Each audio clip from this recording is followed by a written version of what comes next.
Iran berpotensi membeli jet tempur J-10C Vigorous Dragon buatan Cina. Dikemungkinkan jika jet sudah di tangan Iran, maka akan berpotensi juga memanaskan langit Suriah hingga buat Israel khawatir. Mengutip Tribun News pada 17 September, hal ini diutarakan oleh sumber utama di situs web militer dan keamanan DSA belum lama ini. Dilaporkan bahwa potensi Iran memiliki jet J-10C ini disebut-sebut akan membuat gelisah para perencana militer dari Israel, mengingat akan menjadi musuh utama dari jet tempur mereka F-35.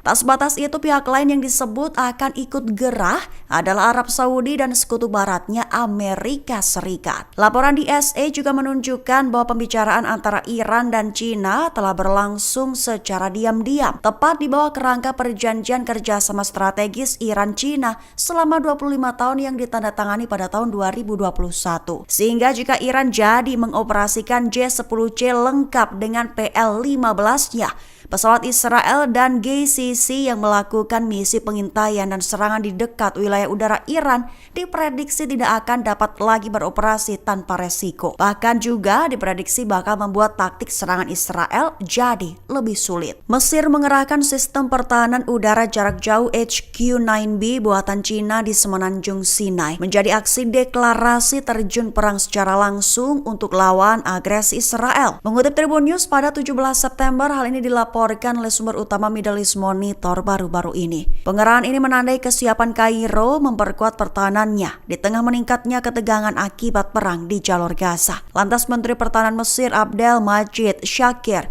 lontarkan peringatan, memperingatkan bahwa setiap upaya untuk merusak perbatasan Mesir, bahkan sekedar memikirkannya saja, justru respons Kairo akan mengejutkan dunia dengan kemampuan yang dimiliki. Keputusan ini muncul di tengah kekhawatiran bahwa konflik Israel-Palestina dapat merembet ke Mesir, terkhusus jika terjadi pengungsian massal warga Gaza ke Sinai. Sehingga dengan mengerahkan HQ-9B, Mesir menunjukkan aksi pencegahan langsung terhadap ancaman Israel. Adapun HQ-9B sendiri merupakan sistem canggih yang sebanding dengan S-400 Rusia. Rudal Yaman memaksa pesawat kepresidenan Israel, Zionist Wing, melakukan pendaratan darurat. Sirene serangan udara dilaporkan berbunyi keras di beberapa daerah di Tel Aviv. Mengutip Kabarni pada 17 September, hal ini diutarakan oleh sumber utama media Israel pada 16 September kemarin. Dilaporkan bahwa Yaman telah melakukan serangan balasan usai Israel mengebom pelabuhan Hudeidah. Akibatnya, pesawat kepresidenan Zionist Wing harus melakukan pendaratan darurat selama latihan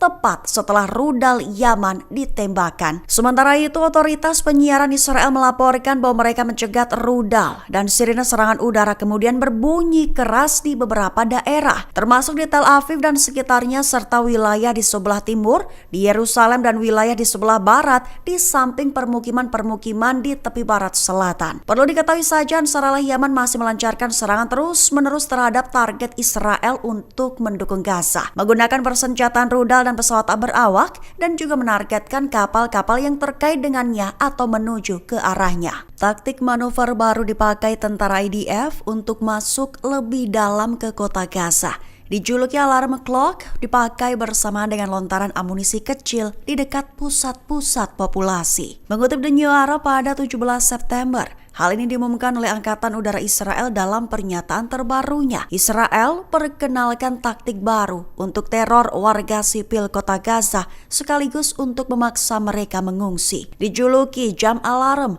yaitu taktik menjatuhkan amunisi kecil di dekat pusat-pusat populasi yang menyebabkan ledakan besar dengan kerusakan material terbatas. Dilakukan tepat saat tentara Israel semakin masuk ke dalam kota. Ledakan itu dirancang untuk meniru serangan berat untuk memaksa warga sipil melarikan diri. Disebut sumber utama sebagai sebuah metode yang diperingatkan kelompok hak asasi manusia ditujukan untuk perang psikologis terhadap warga sipil. Sebagai tambahan update invasi darat IDF, 2 divisi reguler tentara Israel menyerbu kota Gaza dari arah yang berbeda pada Rabu 17 September ini, di mana divisi ketiga yaitu divisi ke-36 diperkirakan akan bergabung dalam beberapa hari mendatang. Demonstrasi massal berpotensi terjadi di seluruh Amerika Serikat, tepat saat Perdana Menteri Israel Benjamin Netanyahu hadir di sidang umum PBB pada akhir September nanti. Mengutip The New Era pada 17 September, kabar ini diutarakan oleh Miriam Osman, anggota Gerakan Pemuda Palestina dalam sebuah pernyataan publik terbaru. Dia mempertanyakan bagaimana mungkin seorang pejabat perang diizinkan berbicara di komunitas internasional sementara pasukannya melakukan kejahatan yang tak terelakkan terhadap kemanusiaan. Sehingga Miriam Osman menegaskan bahwa ribuan orang dari seluruh negeri di Amerika Serikat akan bertemu di Times Square pada 29 September pagi. Tepat saat pertemuan itu dilakukan, kemudian akan berbaris di gedung PBB untuk menuntut penangkapan Netanyahu atas serangan militernya di Gaza dan sanksi Israel oleh negara-negara anggota PBB.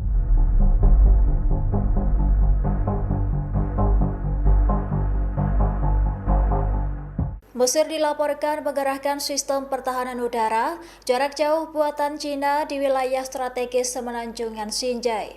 Langkah ini memicu kekhawatiran baru di Israel lantaran dinilai dapat meningkatkan eskalasi militer. Dikutip dari tribunnews.com pada Rabu 17 September, rudal berjenis Haki-9B diklaim sebagai sistem canggih yang sebanding dengan S-400 Rusia. Penggerahan tersebut menunjukkan kesiapan Kairo memperkuat pertahanannya di tengah ketegangan akibat perang di jalur Gaza. Menteri Pertahanan Mesir Abdel Majid menegaskan bahwa kesiapan militer mencakup moral dan kemampuan nyata menghadapi berbagai ancaman. Ia memperingatkan bahwa setiap upaya merusak perbatasan Mesir akan mendapat respon yang mengejutkan dunia. Keputusan ini diambil di tengah kekhawatiran konflik Israel dan Palestina dapat meluas hingga ke wilayah Mesir. Sebagai informasi, rudal berjenis Haki-9B memiliki jangkauan hingga 200 km dan mampu mencegat jet tempur, drone, serta rudal jelajah. Radar canggihnya bisa melacak target hingga 300 km meskipun ada gangguan elektronik berat.